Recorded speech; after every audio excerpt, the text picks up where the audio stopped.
Saludos amigos, estamos aquí con ustedes. Tengan buenos días, pero muy buenos días.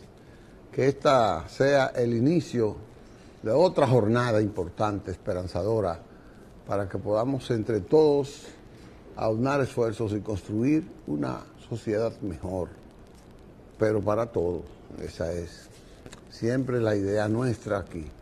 Hoy tenemos un manjar, vamos a discutir lo que usted quiera, pero más que todo vamos a discutir con personas de mucha sapiencia. Ya ustedes conocen a Isidro Toro, que es una enciclopedia andante, yo le llamo así, filósofo. Y tenemos como invitado también a una enciclopedia política, porque ha tenido su vida práctica con una productividad extraordinaria en beneficio del país. Es Tomás Hernández Alberto, un gran amigo, un gran legislador, gran funcionario, es un excelente político, un gran orador, hombre persuasivo. Gracias, Tomás, por venir. Con esa presentación no se necesita más. Ir al banco y firmar un cheque. De manera que me agrada sobremanera, tú lo sabes muy bien, y me ha encantado poder estar aquí, porque he tenido la dicha de tratar más de cerca a Toro, que por cierto es tan amigo de Atuey, fue tan amigo de Atuey que Atuey le puso el símbolo del toro a su organización. Le puso el toro por un español. Por Yo lo sé, sí. Pero bueno, es una manera de empezar distendiendo, como dicen. ¿No sería por ese dirigente venezolano? También podría haber sido. Bueno, el símbolo del toro del partido es un símbolo muy tradicional en España de un Porque España es país torero. No, y tú ves un toro en cada esquina.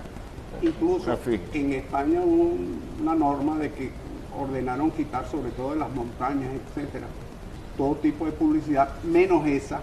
Porque ese toro no es porque representaba a esa firma comercial, que era un Jerez o algo un Jerez, sino porque ese toro como tal representaba una simbología de lo que es el pueblo español. Exacto, por aquello de los toreros. La tauromaquia. Sí. La tauromaquia. Tomás, vamos a hablar de la situación del país. ¿Cómo no? Con muchísimo gusto. Hemos visto que ha cambiado mucho. El presidente recibió su apoyo con la reforma constitucional, devolvió la reforma fiscal y ahora lo veo que ha devuelto el asunto de varios asuntos. El asunto de la licencia, ya dijo que ya no va. ¿Y cómo interpreta Tomás este proceso que está viviendo el país y el Partido Revolucionario Moderno con el presidente Abinader? Yo pienso que la República Dominicana, después de la llegada del presidente Luis Abinader al poder, empezó una nueva etapa. Hubo un cambio sustancial en lo que significa la democracia en la República Dominicana. Hay una frase que yo dije, que no sabía que se iba a pegar, pero que se pegó. Yo dije, Luis Abinader enderezó el camino de una torcida democracia. ¿Y por qué yo lo consideraba torcido? Bueno, porque la democracia era hacer elecciones, la mayor parte de las veces fraudulenta, ¿entiende? Y después ejercer el gobierno como a usted le dio la gana. Sí. Como a usted le dio la gana. Es decir, tengo el privilegio que me has presentado como un gran funcionario y la mayor parte de la gente me presenta como un honesto funcionario también, pero eso es por mi convicción religiosa, eso es porque yo soy salesiano, ¿entiendes? Sí. Y así la mayor... Tomás es el autor de la ley de la juventud. Así es, y del Premio Nacional de la Juventud. Sí. Pues los políticos que fueron buenos en el pasado, que hubo mucho, la mayor parte de ellos del PRD, no quiero decir que no hubo en el Partido Reformista, ni en el PLD porque sería injusto decirlo, pero en el PRD, por antonomasia, había que ser serio. Obligado.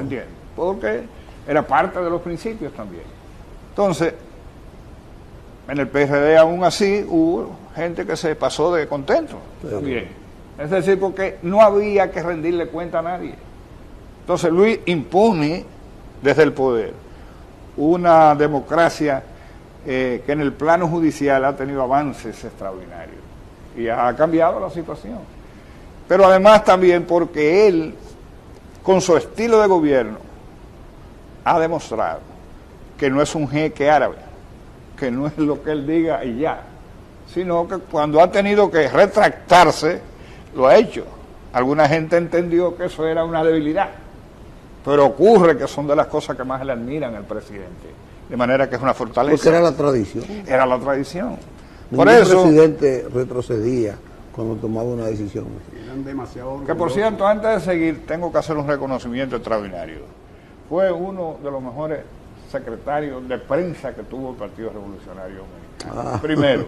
Y segundo, uno de los ministros que tiene, porque ahí hay que ser mucho más cuidadoso, uno de los ministros que tiene mejor posicionamiento en la opinión pública nacional, tiene como hombre de prensa. Gracias. Entonces, son cosas sumamente importantes. Equipo. El presidente, el ministro de Línea Ascensión, que por cierto, es una de las superestrellas del gobierno. Tiene que preservarlo en ese partido. Tiene que ser preservado. Y hablando del partido, pocos dirigentes del partido acompañaron la reforma fiscal mientras la presentó. Uno fue usted y hubo 2 o 3 o 5 más, pero el partido como tal no se vio detrás de la reforma fiscal. ¿Usted no cree que hubo allí como una especie de vacío entre el partido y el gobierno en ese tema tan escabroso? Yo tengo la dificultad de que tengo una posición que me obliga a no ser tan sincero en esta situación, porque yo pienso que quizá por el estilo del gobierno del presidente Luis Abinader, que es un estilo de comunicación permanente, muy cerca, quizás eso hizo que la gente, que el equipo de los ministros, que casi nunca han hecho una gestión de comunicación proactiva, no entendieron que ese era un momento donde había que tirarse a la calle al medio. Y también yo atribuyo, Tomás, a la diferente escuela política del partido. También puede ser. Porque es que este partido cambió de escuela. También, sí, eso es así. Cuando la escuela de Tomás, ese partido se reunía semanal y analizaba semanal y evacuaba una opinión semanal sobre un tema nacional. Así es. Sí, pero son parte de los cambios que se han dado. Y hay cambios que son positivos y hay otros que hay que verlo con lupa. ¿Entiendes? Bueno. Pero hay una situación que no se puede negar. El presidente Luis Abinader, no solamente en ese escenario, sino en otros escenarios, ha lucido solo. No, y escucha. Pero quiero decir, ha lucido solo. Sí, no ha tenido, mucha gente nota como que le hace falta el acompañamiento. Porque él tiene buenos cuadros, buenos voceros. Pero muy buenos. Tiene funcionarios muy talentosos. Muy buenos. El gobierno de Luis Abinader tiene uno de los mejores equipos económicos que hay, que siempre lo ha tenido el PRD y después el PRD. Pero pareciera que en ese tema económico ha tenido 2 strikes. Uno fue comenzando el primer gobierno cuando pasó aquella ley de presupuesto que en las normas generales pretendió colocar 2 impuestos en el año 2020, presupuesto del 2021, que en las normas generales de la ley presupuesto trató de pasar dos impuestos, pero el presidente, como usted dice, él escucha y retoma el camino, y retoma el camino, que es muy importante porque demuestra que no es un elemento orgulloso, vanidoso. No, un estilo absolutamente distinto, diferente. Y ahora en esta... y escucha a todos los sectores sociales. Todos. Escribe, él responde todo. Y ahora con esta reforma fiscal, igual dio la impresión de que no fue consultada antes de presentarla al Congreso. Y dejarlo que el Congreso haga las vistas públicas cuando son un mecanismo realmente corto en el tiempo, porque 5 minutos, etcétera, lo que la gente va es a drenar. Bien. Bueno, mire, yo viendo las cosas, porque todavía no tengo el privilegio de estar en el gobierno, pero sí estoy en el poder. Claro. Porque todo lo cuanto acontece, de alguna manera u otra, tiene que ver. ¿Cuál es la diferencia de eso? Bueno, el no estar en el gobierno significa que tú no estás en una posición pública. Okay. No estás.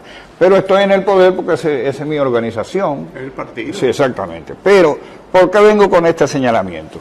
Porque, en honor a la verdad, el manejo de la situación tuvo mucho que ver con que mucha gente cuestionó la idoneidad y la seriedad del presidente con relación a la reforma constitucional.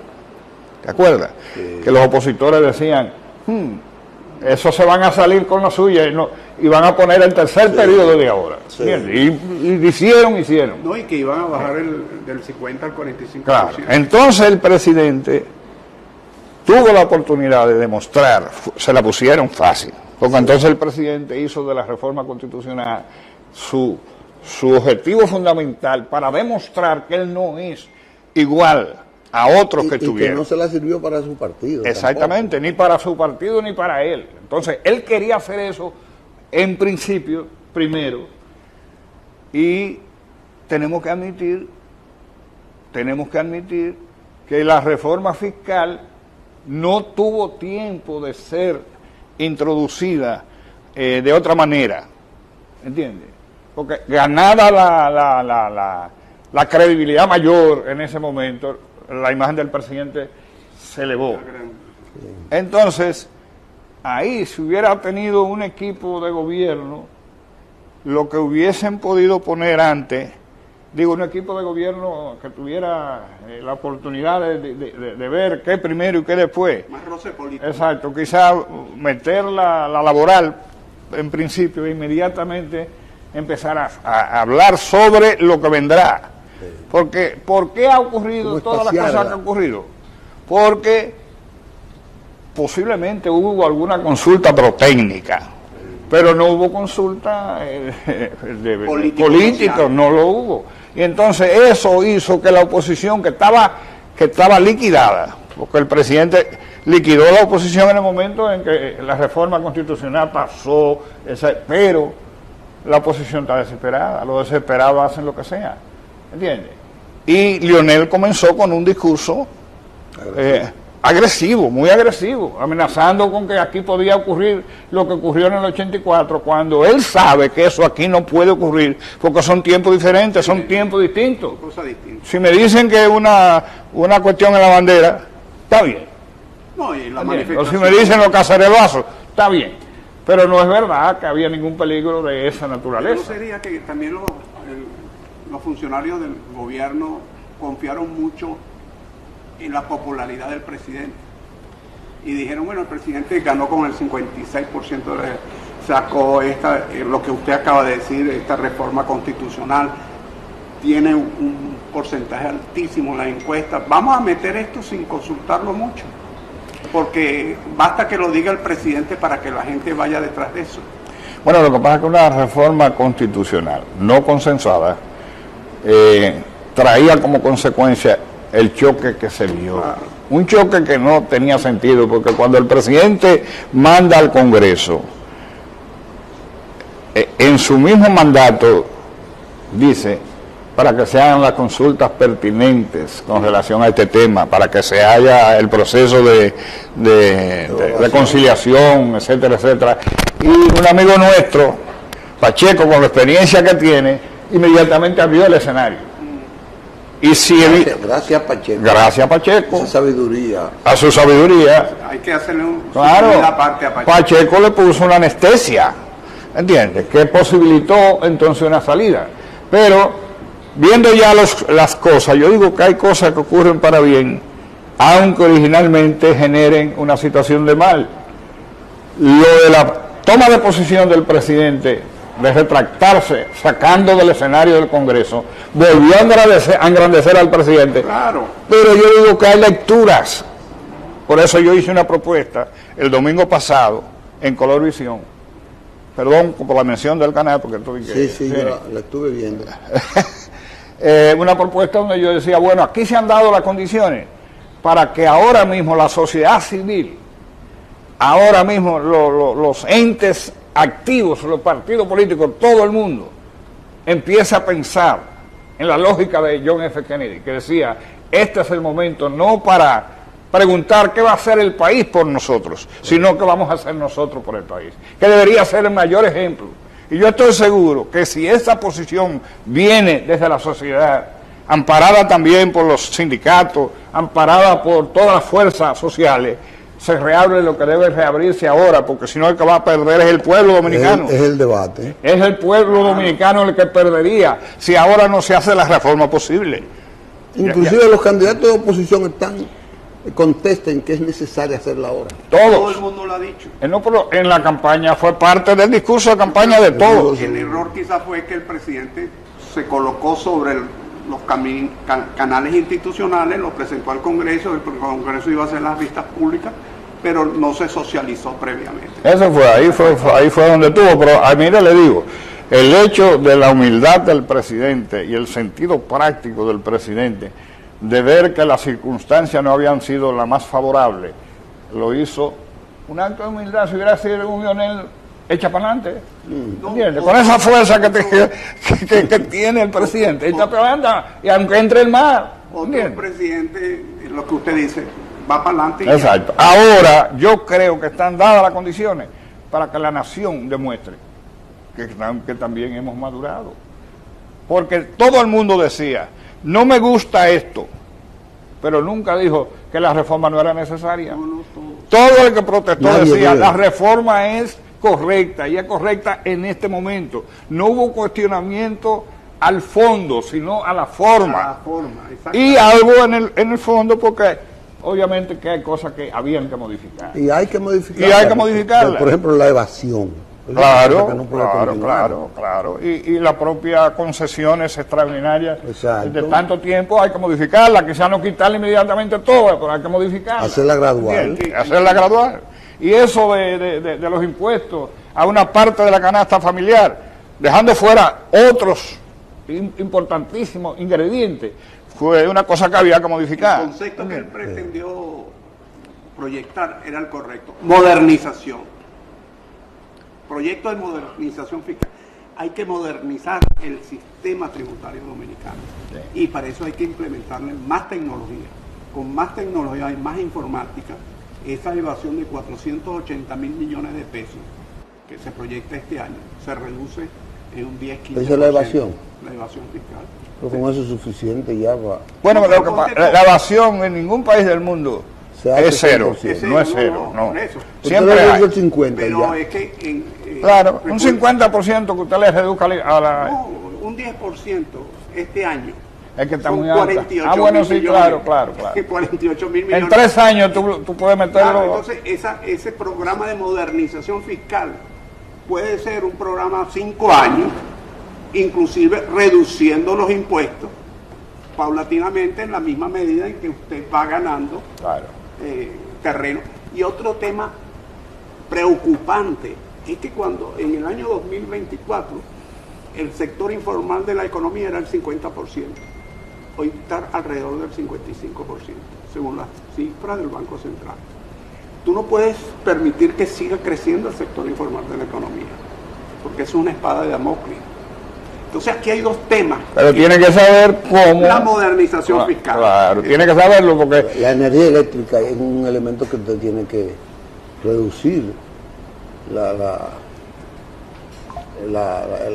costo. Claro. El costo. Entonces, pero para eso tiene el fraude, tiene que reducirlo. Ese concepto de modernización fiscal debieron haber hecho profundizar en ese tema y decirle a la sociedad, mire, nosotros vamos a hacer esto, y este es un programa que a la misma medida en que tú vayas reduciendo la evasión fiscal, vayas controlando la informalidad, tú vas a tener los ingresos necesarios y esto puede ser un proceso de 4 o 5 años y tú puedes ir reduciendo los impuestos, a llevarlo a los niveles normales, porque toda sociedad va creciendo, necesita más servicios públicos, pero si te crece la evasión fiscal y te crece la informalidad, tienes que ir a subsanar eso, o sostener esos servicios públicos con el que paga.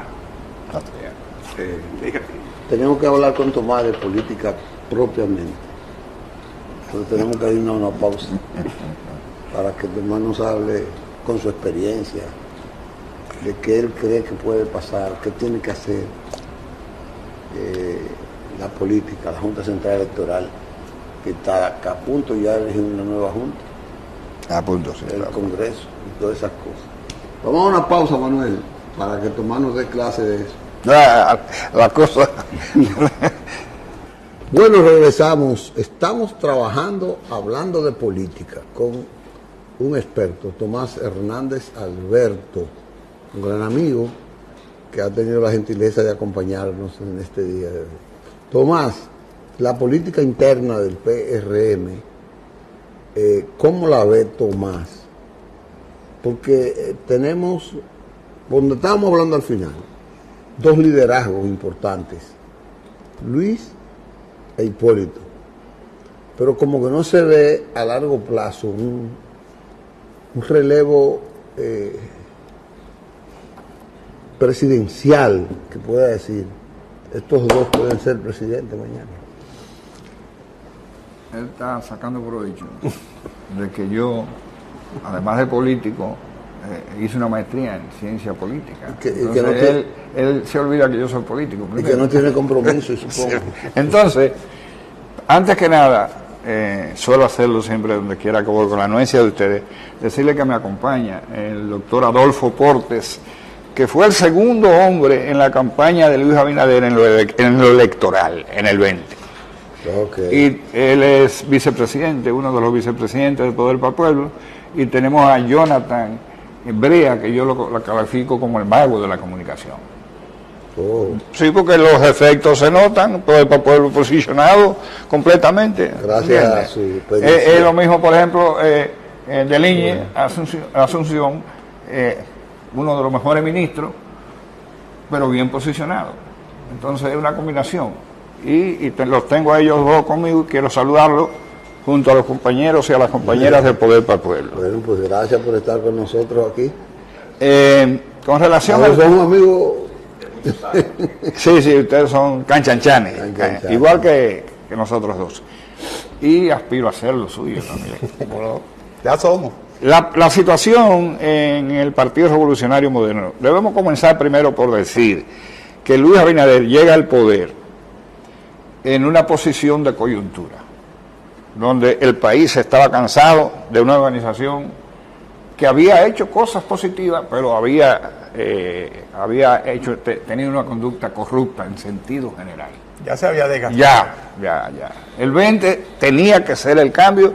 Luis encabezó ese cambio. El Luis que nosotros conocimos, yo era muy amigo de su papá, es un Luis que siempre le gustó la política. Lo que yo no sabía, que el hombre se había preparado para ser presidente de la República. En una segunda ocasión que le visité, hablamos del tema, y yo le pregunté, presidente, pero usted es una especie de milagro político, porque usted ha llegado a la presidencia sin haber sido ni regidor, ni diputado, ni funcionario. Había sido parte de un consejo que usted sabe que es importante, pero es otra cosa. Y yo le digo, pero ¿y esa experiencia que usted manifiesta en el ejercicio? Hablando, estaba el presidente del partido también. Digo yo, explíqueme eso. Dice, Tomás, mientras yo hacía la campaña, ¿tú no notaste un cambio entre mis discursos en el 16 y mi discurso en el 20? Digo, claro, ya como 2 años antes se notó un cambio del discurso. Y me dijo, yo mientras estaba haciendo eso, estaba estudiando uno por uno los ministerios de este país, uno por uno, para conocer, y por eso tú ves que puedo manejar todo, ¿entiendes? Las direcciones generales más insólitas, yo me la conozco al dedillo, me oye bien. Entonces, el hombre parecía no tener experiencia, y obviamente no tenía una experiencia vivida, pero se preparó para ser presidente de la República. En la casa de él, nosotros hacemos una peña a los jueves con el viejo. Y un día me dice el viejo que yo no voy a hacer más política, pero vamos a preparar a Luisito. Sí. Para que sea presidente. ¿Cuándo? Yo no sé. Pero lo vamos a preparar. El viejo tuvo su historia. Y una historia grandiosa y ejemplar. Una historia grandiosa. Cuando aquí se armó el lío del PRD y el PRI, que el PRD de Peña Gómez sacó a... ¿cómo se llama? A Jacobo. No, la cosa institucional, bloque institucional. Bloque institucional y PRI. En buena fe, Peña y Jacobo acuerdan que no van a participar con esos símbolos en el año 90 para permitir que la disputa sea de otra naturaleza y que el que sacara más votos de ellos se quedaba con el PRD. Oiga bien. Bueno, yo nunca he estado de acuerdo con cosas así. Yo voy donde don José Rafael, le digo, mire José Rafael, hay una oportunidad ahora. ¿Cómo así? Digo, quieren frizar el PRD y eso no es posible. Nadie es de dueño del PRD, ese era mi criterio, siendo un hombre de Peña, pero mi candidato era Jacobo, ¿entiendes? Y nunca cambió mi relación, a tal punto que cuando Jacobo formó el PRI yo me quedé en mi PRD, ¿entiendes? Sí. Pero traigo esta colación, el que hizo, y esa es una cosa que históricamente no se le ha dado el mérito, el que impidió que en la República Dominicana desapareciera el PRD en las elecciones del 20, del 90, digo que no participara en un proceso electoral pacífico, porque él dejó de participar en procesos electorales que no eran posibles. Sí. Fue José Rafael Abinader. Oye, eso fue José Rafael Abinader. No se conocía. ¿Entiendes? Claro, eso no se conocía. Porque después que nosotros empezamos el movimiento, a Toy de Can, que era el secretario general, le pareció buena la idea, su dimensionó también el movimiento, ¿entiendes? Y entonces la consecuencia fue que no se pudo frizar al PRD, no se pudo. Y creo que lo salvaron. Y lo impidió Luis Abinader, digo, José Rafael Abinader. Porque entonces se hizo un movimiento, es historia, se hizo un movimiento, hay que decirle a Tuey, encabezó un movimiento de celebrar un comité ejecutivo nacional. Esa fue otra cosa. Y le ganaron a Jacobo por 2 votos. Exactamente. Y esos 2 votos, entonces ya van a Peña Gómez. Esos 2 votos fueron Tonti Rutinel y Tomás Hernández Alberto, porque los 2 éramos de Jacobo. 2 jacobianos para darle la oportunidad a Peña. Pero teníamos el PRD por encima de él. Y Balaguer. Claro, valoraron más la institucional y la historia del PRD. Ahora viendo... El PRD tiene una historia gloriosa. Viniendo ahora a la pregunta... Pero ahora el PRM, vamos al PRM, porque entonces, el PRM tiene 12 candidatos. Entonces el PRM llega sobre la base de un manejo perfecto de las relaciones entre Luis Abinader e Hipólito Mejía. Que la historia también tendrá que darle un día el mérito de que es el único político en la República Dominicana que ha aceptado en 3 ocasiones haber perdido. Sí. Perdió de Lionel y antes de que se proclamara la Junta, él lo reconoció, perdió de Luis, que era su segundo. Sí. Inmediatamente se integró. Perdió en la segunda vez, inmediatamente se integró. Es decir, Hipólito en este momento no tiene el liderazgo que tiene Luis. Sí. En el momento en que comenzó la tarea en el PRM, Hipólito tenía un liderazgo superior. ¿Entiendes? Esos 2 lideratos son importantísimos en el PRM, hasta tanto el PRM llegue a una construcción que le permita entonces...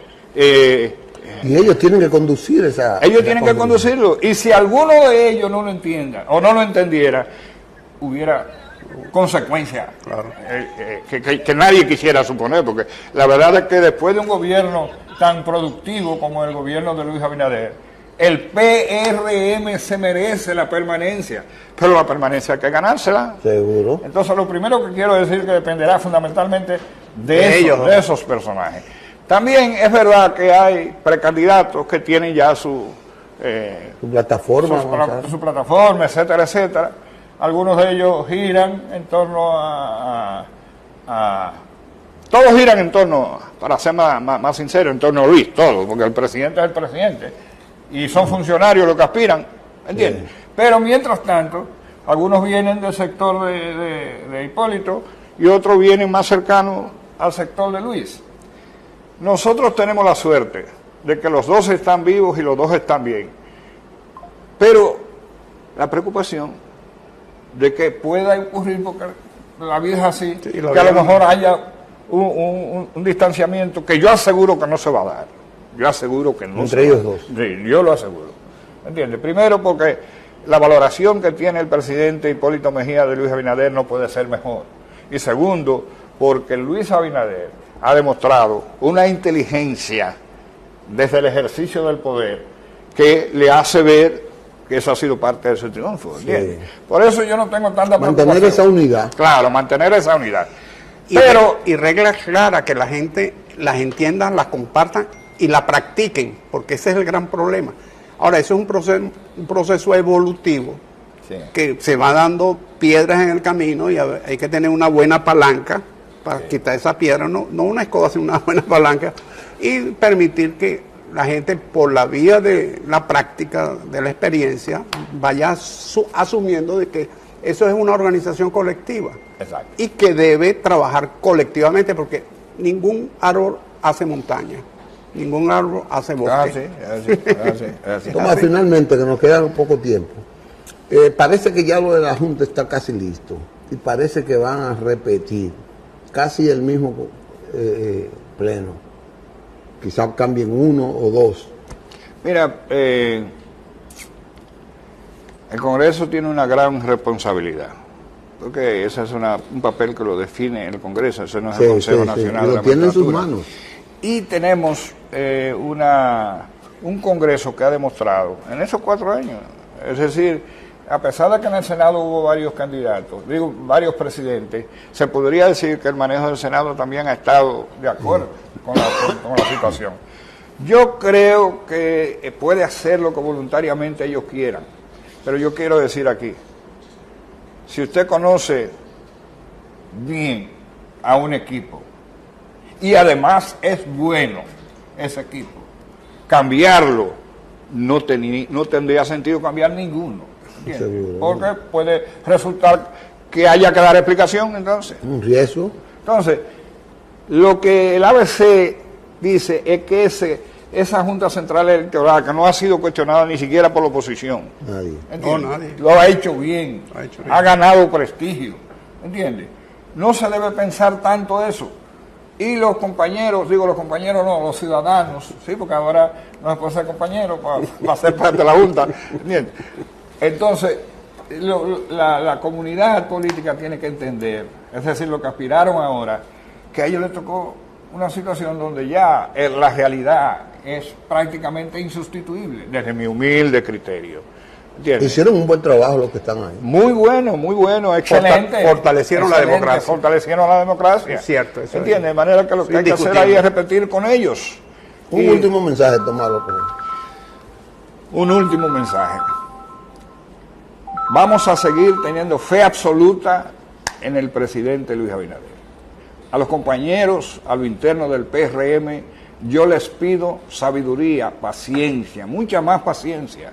Yo tengo la certeza que mejorará la participación del PRM en el ejercicio del poder. Tengo la certeza, porque el mismo presidente lo dijo durante la campaña, que en este escenario iba a ser posible una mayor participación de las esencias partidarias. No estoy criticando de ninguna manera que no haya gente que no sea del PRM, que haya gente que no sea del PRM que sean parte del gobierno. No estoy criticando eso. Siempre va a ocurrir. Siempre va a ocurrir, pero además también en la lógica de la política siempre ha habido una situación como esa. Correcto. De manera que fe, sabiduría y esperanza. Eso es lo único que puedo decir en este momento. Bueno, hemos hecho un gran programa con Tomás Hernández Alberto, mi amigo.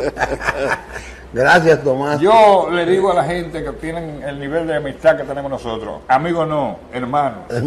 Hermanos, porque son de los hermanos el de los hermanos que uno escoge. Seguro. Es un político 5 estrellas.